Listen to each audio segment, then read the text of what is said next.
കുരിശടിയിലെ കാണിക്ക വഞ്ചി പൊളിച്ച് പണം മോഷ്ടിക്കുന്നതിനിടെ കള്ളന്മാരെ നാട്ടുകാരും പോലീസും ചേർന്ന് ഓടിച്ചിട്ട് പിടിച്ചു. പത്തനംതിട്ട കോന്നി വകയാറിലാണ് ഈ സംഭവം ഉണ്ടായത്. തിരുവനന്തപുരം സ്വദേശികളായ ബാഹുലയൻ, ബിജു എന്നിവരാണ് പോലീസ് പിടിയിലായത്.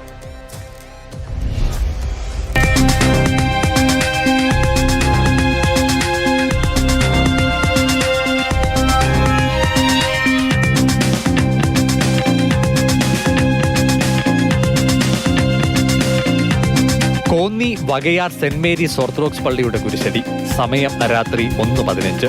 പാര പോലെ ഏതോ ആയുധം ഉപയോഗിച്ച് കാണിക്കവഞ്ചിയിൽ കുത്തുന്ന ശബ്ദമാണ് എതിർവശത്തെ പഴക്കട ജീവനക്കാർ കേട്ടത്. മറഞ്ഞിരുന്നവർ കാര്യങ്ങൾ വീക്ഷിച്ചു. വാമനപുരം സ്വദേശി ബാഹുലയൻ, വെഞ്ഞാറമൂട് സ്വദേശി ബിജു എന്നിവർ വഞ്ചി പൊളിക്കാനുള്ള ശ്രമത്തിലായിരുന്നു. കടയിലെ ജീവനക്കാർ കോന്നി പോലീസിൽ വിളിച്ചറിയിച്ചു. കൂടാതെ നാട്ടുകാരെ കൂട്ടാനും ശ്രമമുണ്ടായി. ഇതിനിടെ പന്തികേട് മണത്ത് കള്ളന്മാർ സ്ഥലം കാലിയാക്കി.